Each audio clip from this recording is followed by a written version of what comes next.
Բարեկամներ, ողջույն, սկսում ենք Status Quo հեղինակային վերլուծական հաղորդման այս դրվագը, թողարկումը։ Այսօր մեզ հետ է անվտանգային եւ ռազմական հարցերով փորձագետ Հրաչյա Արզումանյանը։ Պարոն Արզումանյան, ողջունում եմ ձեզ։ Պարոն Արզումանյան, եթե մենք ամփոփենք տարին 2025 թվականը անվտանգային տեսանկյունից, 2 կամ 3 բառով ինչպես կբնութագրեիք։ Շատ դժվար տարի, երբ միջազգային անվտանգության միջավայրում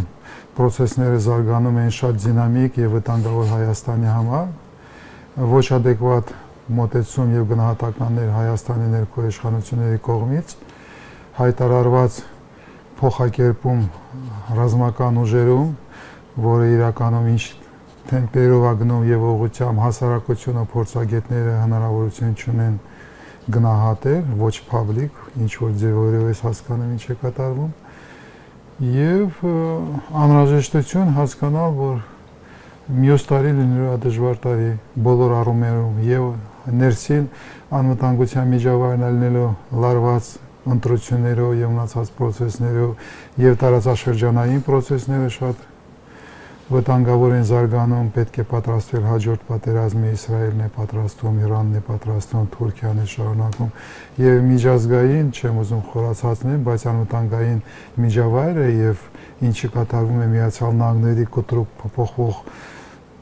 մարտավարություն, այդպես ձևավորեմ, որտեղ ռազմավարություն ասելը, չգիտեմ, մի քիչ դժվար է։ Դրա համար շատ դժվար տարի է եղել, հաջորդը կլինի ոչ ավելի հեշտ հաստատ։ Հիմա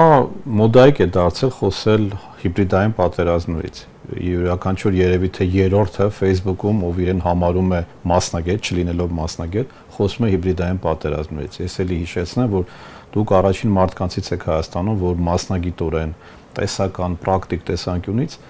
ուսումնասիրել եւ բերել եք քաղաքական քննարկման, այսինքն քաղաքագիտական քննարկման դաշտ հիբրիդային պատերազմների գաղափարը, համապարփակ անվտանգության եւ պաշտպանության համակարգի գաղափարը, կոնցեպտները։ Բոլորը խոսում են դրա մասին, բայց այստեղ մի առանձնահատկություն կա, որ խոսում են Ռուսաստանի կողմից, այսպես ասած հիբրիդային սպառնալիքների մասին, բայց որևէ կերպ չեն խոսում ադրբեջանական հիբրիդային հարձակումներից, որոնք շատ ավելի կոնկրետ են եւ շատ ավելի թիրախային են։ Ինչու, պարոն Արզումանյան։ Որովհետև ռազմական գիտությունների, ռազմական փորձագիտական ունակություն ունեցող միջավայրը Հայաստանում շատ քիչ անձնավորություններ են ներգրավում, ցավոք սրտի, եւ դա հասկանալի է, չեմ ուզում խորանալ ինչու այդպես ստացվել, ուղղակի կոնստատացնենք, որ այդպես է վիճակը։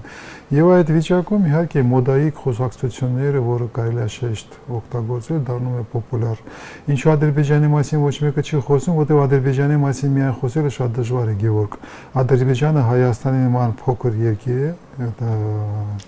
եւ իրար վարկը կախված է ուժային կենտրոնների վարկից։ Ադրբեջանը ուղղակի տարբերություն Հայաստանի իշխանություններից, Հայաստանից կարողանում է հասկանալ իր դերը, իր տեղը, իր հնարավորությունները եւ փայլուն օգտագործել ուժային կենտրոնների խաղերի մեջ,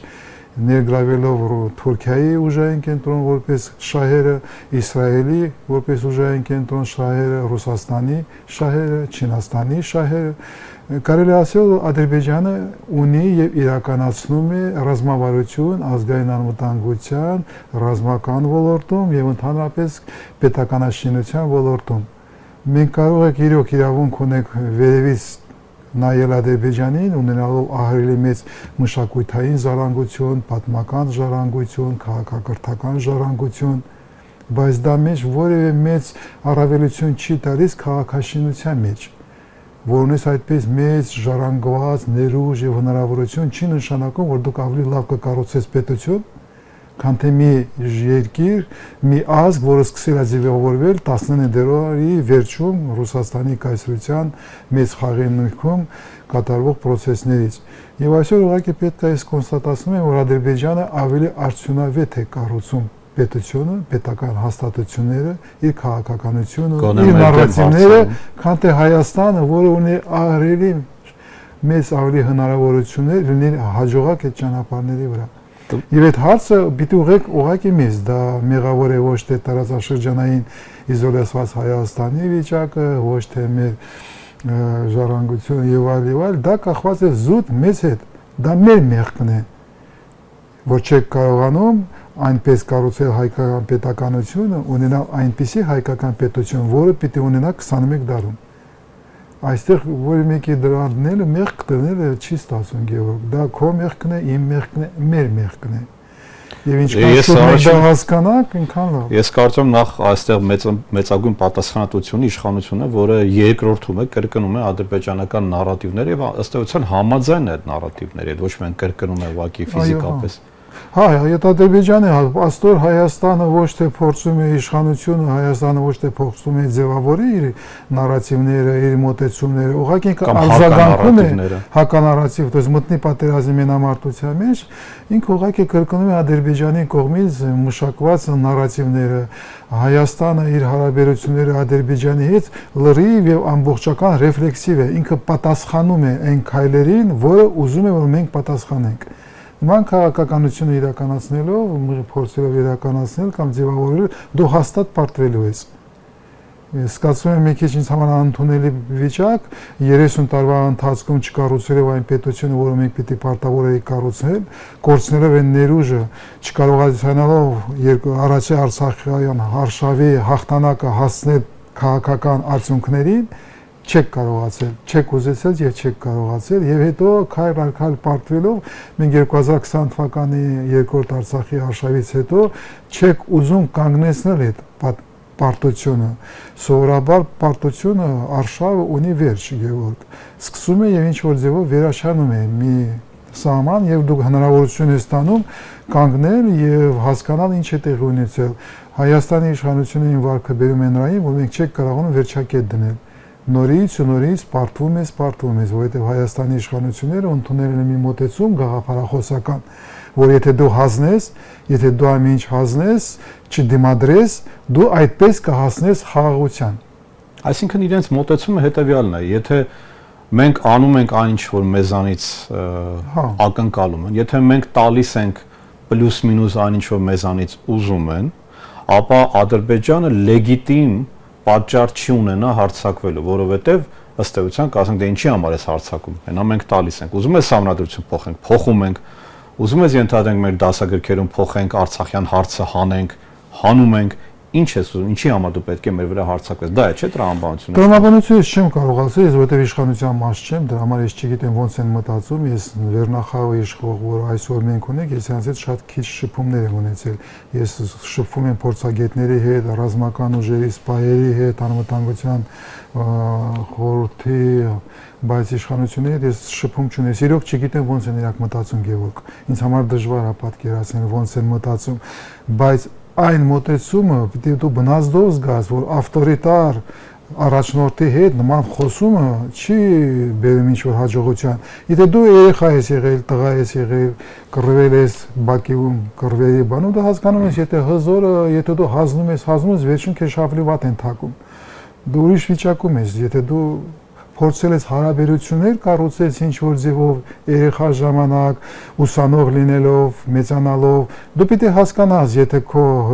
դեմ հզոր, ավտորիտար մտածող բնավորություն ունեցող անձնավորություն է, դու հանձնելով ամեն ինչ ոչ մի բանի չես հասնելու, բացի վերջական ստրուկացման, նսեմացման եւ այլ։ Եվ դրա վրա դու ինչ-որ հարցունքների չես ստանալու։ Բնազդի վրա կրկնում եմ, դու պիտի հասկանաս դա, որ այդ ճանապարհի վրա ոչ մի բանի չես հասնելու, չհասնելով ուրիշ երկրների պետությունների փորձը, որ այդ ճանապարհով դու ուղղակի հարձակվող պետության ախորժակն ես բարձրացնում։ Դու կարող ես կանգնեցնել կորուստները, եթե ասում ես ոչ, կարմիր գծեր, ստանից չեմ անցնում։ Այդ ժամանակ քեզ հետ սկսում են խոսել։ Դու հնարավորություն ես ստանում ներկայացնես, պաշտպանես քո կարծիքը, քո դիրքերը։ Դա այնքան բնական է, հազարամյակներում ստուգված է, որ ինձ համար մի քիչ անհամեստ է զգում այդ նորից կրկնել այն լուծումները, մոտեցումները, որը ուսանողների մեկ առաջի կուրսում չգիտեմ, քաղաքագետներին, բայց երկրորդ կուրսում հաստատ այդ մոտեցումները իրանց արդեն սկսում են սովորացնել։ Չնայած այս, որ դու քո փորձը, քո կյանքի փորձը ապացուցում է այն թուլին, որ ամեն ինչ հանձնում է, վերջանում է նրան, որ ինձ հանում են ամեն ինչը, վերջի ձերքից հանում են, վերցնում են ամեն ինչը, եթե դու սկսում ես անել, որովհետև այսօր ձևավորվել է մի անվտանգության միջավայրում բանդիտական, գողական, չգիտեմ ինչ խոսք օգտագործեմ, մոտեցումներ եւ լուծումներ, տրամաբանություններ, որևէ լեգիտիմության մասին խոսել, որևէ միջազգային օրենքների մասին խոսել անհնար է։ Միջազգային իրավունքի։ Միջազգային օրենքի մասին խոսել իմաստ չկա, Գևորգ, ոչ մեկը այդ իրավունքներին չի անում, ամեն ինչ փլուզված է։ Պիտի ուժեղ լինես։ Պիտի ուժեղ լինես ռազմական առումով, պիտի ուժեղ լինես տնտեսական, անվտանգության, մշակութային եւ Հայաստանը կարող է շատ հզոր լինի։ Մենք այդ հնարավորություններ ունենք, որովհետեւ Հայաստանը հայ ազգի հնարավորությունն է ոչ թե սահմանափակվի միայն Հայաստանի Հանրապետության սահմաններով, բայց լինելով գլոբալ ազգ, որը ունի 21 դարում փառքաստու կամ ցավոք սրտի գլոբալ ներկայացում աշխարհով մեկ ուժային կենտրոնով, դու կարող ես ունենալ այն հնարավորությունները կուտակել այնպիսի ներուժ եւ հզորություն, որը թույլ կտա չեզոքացնել մայնապաշտապ ռազմական ագրեսիան։ Այդ հնարավոր է անել, եթե կարողանաս ունենաս այն դիվանագետներ, այնպիսի ազգային անվտանգության մասնագետներ, այնպիսի սպայեր, որը դա հասկանում են եւ պատրաստ են մտնել մենամարտության մեջ։ Ի վերջո պետք է հասկանալ վեճ տալ, հանձնելով ամեն ինչ, պարտվելով, պարտողական ոգի ունենալով, դու ի սկզբանե իմ ազգին չես թողնում ինչ-որ հնարավորություն ձևավորել ուրիշ պատասխան այդ Ադրբեջանի, Ռուսաստանի, Թուրքիայի, Իսրայելի ագրեսիային։ Բայց այդ պատասխանը հաստատ կա։ Դե այդ պատասխանները կարող ես արձագանքերը, կարող ես մշակես, իրականացնես եւ ունենալ լրիվ ուրիշ Հայաստան, լրիվ ուրիշ ռազմական ուժերով, լրիվ ուրիշ տնտեսությամբ, լրիվ ուրիշ հասարակության վիճակով։ Բայց դա պարտադրում է, որ դու հետ կանգնես այն քաղաքականությունից, այն ռազմավարությունից, այն գաղափարախոսությունից, որը դու ընդունել ես այսպես որպես իշխանություն։ Այսօր իշխանությունը հասնում է նպատակներին պահպանել իշխանությունը, պարակտելով հասարակությունը, քանդելով հասարակությունը, թուլացնելով հասարակությունը։ Դու կարող ես պաշտպանել, ունենալ, սպահես իշխանությունը ավելի հեշտ եւ ավելի էժան միավորելով հասարակությանը, համոզելով հասարակությանը, որ դու ուզում ես հասնել ազգային նպատակներին։ Որտեղ իրանք հակառակ են հասկացել բաժանել երկիր, մտածում են, որ պետք է անել քո սեփական երկրի ներսում, ոչ թե թշնամու երկրում։ Այստեղ էլ չի նոր բան կա, բոլոր այն ավտորիտար ռեժիմները, ավտորիտար առաջնորդները այդ ճանապարհով գնում են, այստեղ ինչ որ նոր ձև բան չկա։ Բայց ես հույս ունեմ, որ մենք ավտորիտար երկիր չենք։ Ես հույս ունեմ, որ մենք այն ճանապարհով չէ, այդ մուտացիան տեղի չի ունենալու։ Այն ինչ որ այսօր տեղի ունենում եկեղեցու դեմ, դա միայն խոսում են մասին եւ ընդհանրապես այն ինչ որ մեր շուրջը տեղի ունենում, միայն ավտորիտարիզմի դրսեւորումներ, միգուցե ավելի թույլ քան ընդհանրենք Ադրբեջանում կամ Բելարուսում, չեմ կարող ասել։ Դե արդեն ոչ այդ երկրներում իրենք իրենց սեփական եկեղեցու վրա չեն հարձակում, իրենք իրենց հոգեվորականն չեն տանում բանտ նետում կամ ինչ որ մի հատ Facebook-յան ստատուսի համար կամ ինչ որ հայտարարության համար։ Առանց հիմքի, առանց ապացույցների են որում։ Ես չեմ կարող բացատրել վարքը մեր առաքելական եկեղեցու դիմաց այսօրվա մեր իշխանությունների, որտեղ դա լրիվ անլոգիկից դուրս է։ Եթե դու ուզում ես իշխանությունը պաշտպանես, նման ձևով վերաբերվել քո եկեղեցու, նման ինձ համար անհասկանալի է։ Ես չեմ կարող բացատրել, ինչու իշխանությունները այդպես են վերաբերվում հայ առաքելական եկեղեցուն որպես հաստատություն, որը ունի հազարամյակներում պատմություն, ինքնաիշխանության ավանդույթ, հզորություն։ Գևորգ, մենք յուրահատուկ ազգերից ենք, որը ունենք եկեղեցի, որտեղ գահի նստած է 132-րդ կաթոլիկոսը։ Այդքան երկար լուսավորչից սկսած շատ քիչեր ունեն նման հզորություն եւ +2 ասում են Թադեոսյան, Բարտոլոմեոսին +2։ Դե դա մենք խորանում ենք խանցերին, որը դու գիտես, ես գիտեմ, ու կնդերին կարող է այդքան հետաքրքիր չի, ինձ համար դա շատ հետաքրքիր է, դու գիտես։ Բայց մի վարքյան պատկերացրեք, հազարամյակներով անընդհատ առանց կտրվելով դու ունես այդ ավանդույթը եւ կապը։ Եվ հիմա քո իշխանությունը փորձում է այդ կապը կտրել լյութերային, լյութերի հեղափոխության, ռեֆորմ բարեփոխումնան նման ինչ-որ մի բան կատարել կամ անգլիկական եկեղեցու նման այդ ճանապարհներով տանել, ինչի համար։ Ինչու ես դու կորցնում այն հզորություն, այն հնարավորությունները, որը ասենք կաթողիկ եկեղեցին կարող է ունի, մենք ունենք, ուրիշներ շատ քիչ են։ Եկեղեցին պաշտպանում էր Արցախի եւ շարունակում է պաշտպանել Արցախի կոնցեպտը, գոյությունը Եվ նույն Փաշինյանը մի քանի շաբաթ առաջ ասաց, եթե դուք խոսում եք այն մասին, որ Արցախյան հարցը փակ չէ, նշանակում է դուք ուզում եք պատերազմ։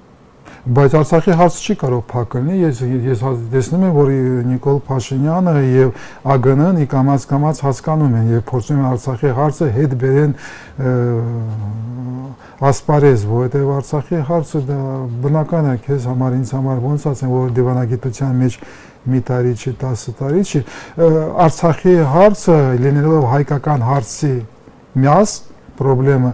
միջազգային է եւ աշխարհաքաղաքական է։ Եվ Արցախի հարցը պետք է եւ ուժային կենտրոնների եւ պետք է Ադրբեջանին։ Ադրբեջանը պիտի ունենա Արցախի հարցը։ Ադրբեջանը պիտի ունենա հնարավորություն Հայաստանը դրսևորի որպես թշնամի, որտեղ ինքը 30 տարվա ընթացքում աճեցրել է հասարակություն, որը Հայաստանի հայի դեմ ազդեցության վրա է, նացիստական հասարակությունը։ Թե իրենք մեզ են համարում նացիստներ, ֆաշիստներ։ Հա, մենք հասկանում ենք, որ ինքը ուղղակի նացիստական հասարակություն է եւ ավտորիտար առաջնորդ է, որին պետք է թշնամի, որին պետք է ատելություն, որ կարողանա հասարակություն։ Դա համար մեզ ուղղակի դեհումանիզացիա են ենթարկում։ Դեհումանիզացիան հետո դա բոլորը հասկանալի է եւ ինքը չի կարող թույլ տա, որ Արցախի հարցը վերջանա։ Բայց այդ ճանապարհով են գնում, պարոն Արզուման։ Այն սա իրենց մոտեցումը, իրանք Արցախի հարցը պահում են հարցերը եւ լավ կլինի։ Արցախի հարցը պահում են, գերեժներին պահում են, Արցախի հարցը թողնում են։ Ադրբեջանին Արցախի հարցը պետք է, դատը այդպես կոչված դատը պետք է շարունակի։ Տեսվել է մի абսուրդային վիճակ, երբ Արցախի հիմնախնդրից դուրս է եկել միայն հայկական պետությունը, միայն Հայաստանի իշխանությունները։ Եվ դուրս գալով զարմանալով հետ բացել ինձ համար, որ ոչ մեկը պատրաստ չէին ճանապարհով գնալ։ Մանավանդ մտածել, որ այդ դուրս գալով հարցով, փակելով հարցը դուք հասնես խաղաղության, դա նույն ձևի այն սխալն է, որ ես չեմ կարող բացատրել։ Իրենք այդ էքսպերիմենտը տանում են, մենք չենք կարող այսօր ապացուցել, որ իրենք սխալ են։ Մենք գիտենք, որ իրենք սխալ են։ Մենք շատ լավ հասկանում ենք, որ այդ ճանապարհը ամենասխալ ճանապարհն է, բայց ապացուցել անգամ եվրոպական արևմտյան գործընկերներին շատ դժվար է։ Իրենք համարում են դա ճիշտ կամ միակ խաղաղության ճանապարհը։ Մոռանալ, փակել, այդ էջը մի կողմ դնել ու առաջ անցնել։ Չգիտներով ասեն պոպուլիստական, բյուրոկրատիկ եվրոպական միությունում կարող այդ մտքերը անցնում են, բայց իրական ուժային կենտրոններում, իրական իսկական քաղաքականությունը մշակող կենտրոնները հասկանում են, որ դու չես կարող փակես Արցախի հարցը, դու չես կարող Ուկրաինայի հարցը փակես, դու չես կարող կենտրոնական Ասիայի պետությունների հարցը փակես, որտեղ կա Ռուսաստանի Դաշնությունը, որը ունի շահեր, որը պատրաստ չի փակել, վերջի Պուտինի հայտարարությունները, որը փաստորեն ցույց է տալիս, որ հետսովետական պետությունները լուրջ պետություններ չեն, նորից կրկնել է այդ մոտեցումները, որ մենք չկանք իրանց համար։ Այդ վիճակում դու ո՞նց ես կարող փակես Արցախի հարցը։ Ո՞նց ես կարող փակես Արցախի հարցը եւ Թուրքիան մտադիր է իր խնդիրները լուծի Հարավային Կովկասում, Իրանն է հայտարարում, որ այն լուծումները, որ ուզում է արևմուտքը իրականացնել Միացյալ Նահանգների Տրամփի ճանապարհով անընդունելի է եւ այլ եւ այլ։ То есть ոչ մեկը պատրաստ չի փակել ոչ Արցախի խնդրեմը, ոչ Հայաստանի խնդրեմը։ Հայաստանը կա եւ կլինի եւ դու պարտավոր ես պաշտպանել քո շահերը եւ քո շահերում կա եւ կլինի մոտիկա տասնյակ տարիներ առնվազն Արցախի խնդրեմը։ Դա քո լուծումը չի, դա քո որոշումը չի։ Այդ որոշումը ուժային կենտրոնների է։ Իրանք դա կօգտագործեն Թուրքիայի դեմ, կօգտագործեն Ադրբեջանի դեմ, կօգտագործեն Ռուսաստանի դեմ, որպես լծակ, որպես գործոն իրականացնել իրենց ազգային շահերը։ Նորից եմ կրկնում, ինձ համար անհասկանալի է։ Ինձ համար անհասկանալի է, որովհետև դու իրականացնում ես մի քաղաքականություն, մի դիվանագիտություն, որը քեզ տանում է դեպի պարտություն։ Արցախի հարց փակել ես, Արևմտյան Ադրբեջանի հարցն է ստացել։ Արևմտյան Ադրբեջանի հարց փակելու ես եւ Հայաստանը, հայ ազգը կորցնի իր պետական ինքնաիշխանությունը։ Միայն այդ ժամանակ Ռուսաստանը, Թուրքիան կարող է համաձայնվել, որ հարցը փակված է, բայց այդ լուծումը ձեռք չի տալիս ուրիշ ուժային կենտրոնների աշխարհաքաղաքական գևորգ։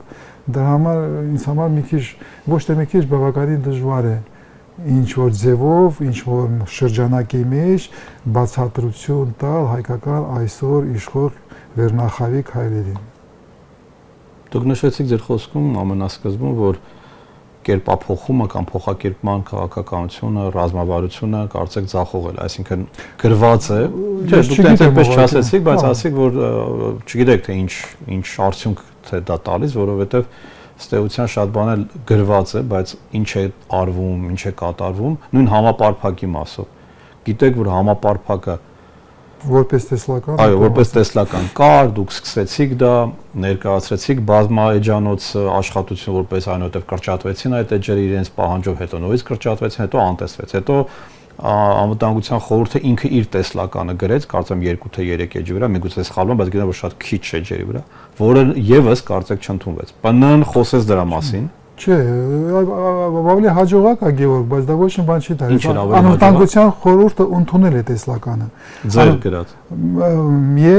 Ես մասնակցել եմ աշխատանքային խումբի աշխատանքներին։ Այսինքն ձեր խմբի նկատմամբ։ Ճարտարապետությունը,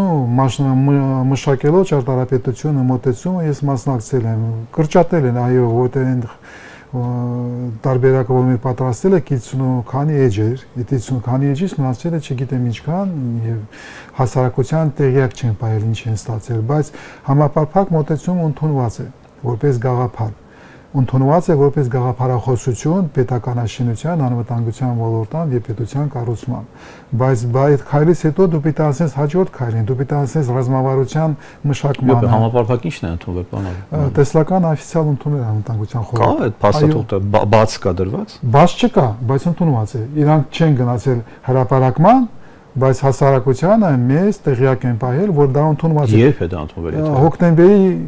Հոկտեմբերի 2023 թվականի հոկտեմբերի իրանք օֆիցիալ 2023 թվականին ընդունվել է։ Մի րոպե, 23 թվականին դուք մշակել եք այն ժամանակ իրանց հետ աշխատել եք եւ մշակել եք։ Այսինքն ազգային ժողովն է ընդունել։ Ազգային ժողովը անվտանգության խորհուրդ։ Անվտանգության խորհուրդը ընդունել է։ Անվտանգության խորհուրդը ընդունել է, այնտեղ այդ աշխատանքային խմբում եղել է եւ պարլամենտի ներկայացուցիչները եւ ռազմական ուժերի եւ մնացածների բոլորը եղել են, то есть մեջգերատեսչական աշխատանքային խումբը ընդունել է եւ անվտանգության խորհուրդը իր որոշման որպես մեջգերատեսչական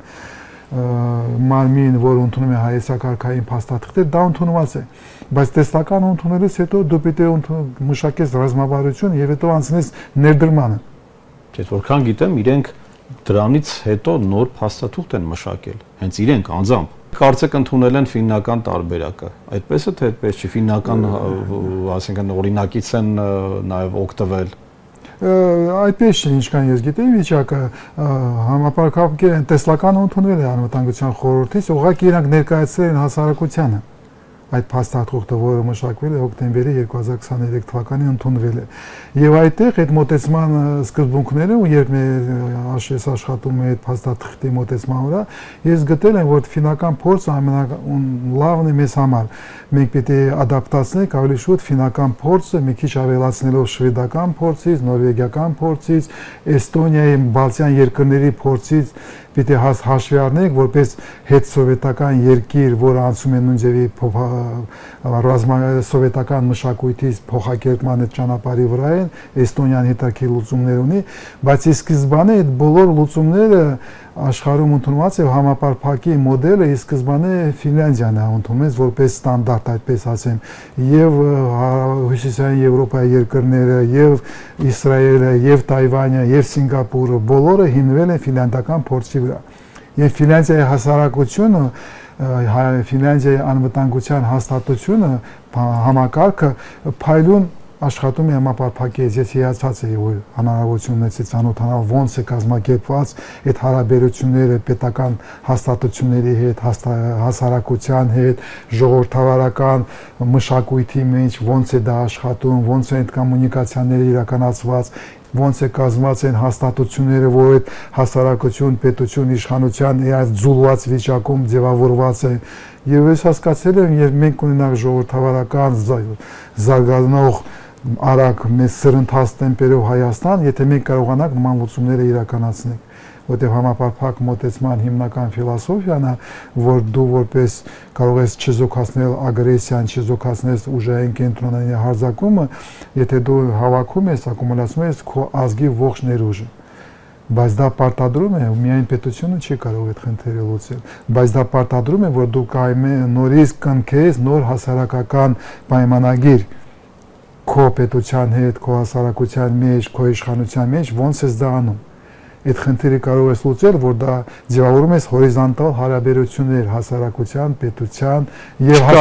այսօր չկա, բայց եթե մեկ ուզում եք ունենալ հզոր Հայաստան, դու պարտավոր ես այդպես Ես չեմ կարող շատ փակագծեր բացել, բայց նույն համապարփակ հետ կապված ՊՆ, կառավարություն եւ քաղաքացիական հասարակության ներկայացուցիչների այդ երանգյունին այդպես է չաշխատես։ Հիմա կարևոր չի ով էր մեղավոր։ Իհարկե, մեղավոր չի, որովհետեւ դա մշակութային խնդրեմ է, դա քաղաքական մշակույթի խնդրեմ է, Գևորգ։ Մենք պետք է կայսրական, սովետական մոտեցումից հիերարխիկ, որ պետությունը վերևից հրամանա տալիս, հասարակությունը գալիս է եւ ինչ ասում են անում, այդ մոտեցման վրա Հայաստանը պաշտպանել անհնար է։ Հայաստանը կարող է լինի միայն ժողովրդավարական եւ հարաբերությունները միասին են հորիզոնտալ են ուրիշ ձևի դուք անվտանգության խնդիրները լուծել չես կարողանալու Գևորգ մենք ասիական Ադրբեջան չենք մենք չունենք այդ ասիական մշակույթը մեր մեջ որ կարողանա ենթարկվել մի հատ ուժին մենք ռուս չենք մենք թուրք չենք դրա համար մեր մոտեցումը ուրիշ պետք է լինի եւ համապարփակը միայն այն մոտեցումն է որ այդ հնարավորությունը տալիս է բայց դու այդ փոխակերպումը պետք է կազմակերպես եւ պետության որ պետական քո բյուրոկրատիան սկսի այդպես մտածել քո սպայերը պետք է այդպես սկսեն մտածել քո իշխանությունը պետք է հասկանա որ ուրիշ ձևի չի լինելու եւ քո հասարակությունը պետք է փոխակերպես եւ այստեղ կարելի ասել զարմանալիորեն ինձ համար ինձ զարմանում եմ որ մնացած երկրներում առաջին նման փոխակերպումները սկսում է վերնախավը որը ստիպում է պետության գնալ ճանապարհով եւ հետո վերջում հասարակությունը մեր մոտ հասարակությունն է փոխում ավելի պրոակտիվ այո պարոն Արզումանյան շատ շնորհակալ եմ եւ կհետևենք մենք նաեւ արդեն 2026-ի զարգացումներին շնորհակալություն ձեզ շնորհակալություն այլ ձեզ ելի բարեկամներ մենք հյուրընկալեցինք անվտանգային ռազմական հարցերով փորձագետ Հրաչյա Արզումանյանին հաջողություն ձեզ